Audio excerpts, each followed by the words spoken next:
মহিলা নেত্রী চন্দ্রিমা ভট্টাচার্যের উপস্থিতিতে তৃণমূল প্রার্থীর সমর্থনে তারকেশ্বরে এক বিশাল পদযাত্রা।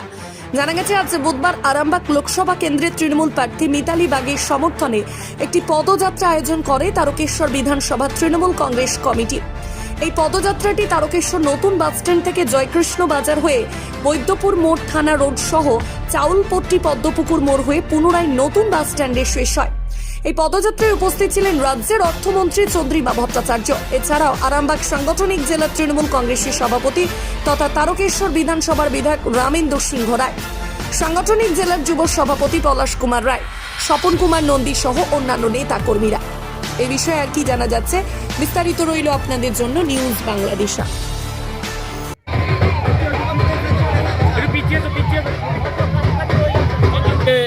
এই পদযাত্রা নিয়ে কি বলবেন? মেয়েরা দেখিয়ে দিচ্ছে, দুটো দফার নির্বাচনে দেখিয়ে দিয়েছে, বাকি যে 5টা দফার নির্বাচন তাতে মেয়েরাই দেখিয়ে দেবে যে এখানে 42টি আসনের মধ্যে মেয়েদের প্রভাব কী, এবং সেটা মাননীয় মুখ্যমন্ত্রী আমাদের দলের সর্বোচ্চ নেত্রী তার জন্য হয়েছে। মেয়েরা এইভাবে উৎসাহিত হয়েছে।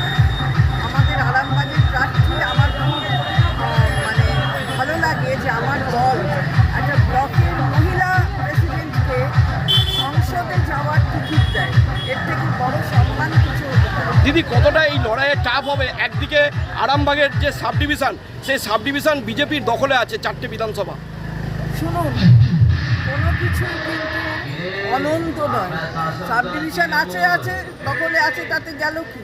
আগে 303টা ছিল, এখন সেটা হবে না, এখন 200 পারও হবে না। সুতরাং ওদের মুখের ভাষা, মুখের চেহারা সব দেখে বোঝা যায় যে এবারের নির্বাচনের ফলাফল কী হবে। তাই কোথায় সাব ডিভিশনে কে আছে কার দখলে, তাই নিয়ে সংসদের নির্বাচন হচ্ছে। এই পদযাত্রা কি বলবেন? আজকে পদযাত্রা আর কিছু বলার অপেক্ষা রাখে। মানুষের এত উৎসব, এত আবেগ, একদম উৎসব, বিরাট উৎসব। বাবার ধামে আজকে আর একবার উৎসবে পরিণত হলো। জেতার ব্যাপারে কতটা আশাবাদী দিদি? 100% আশাবাদী, 100%। আজকে তো রাজ্যের অর্থমন্ত্রী আপনার সঙ্গে আজকে এই পদযাত্রায় সামিল হবে। না দিদি, আমাদের মহিলা রাজ্যের মহিলা নেত্রী দিদির সাথে আমরা অনেক কাজ করেছি এর আগেও। মাতৃতুল্য দিদি। সারাদিনে আপনার এলাকার খবর দেখতে আমাদের বাংলাদেশা ডিজিটাল ফেসবুক ও ইউটিউব পেজটি লাইক করে রাখুন এক্ষুনি। আপনারা দেখছেন আমার বাংলার নতুন দিশা, বাংলা দিশা।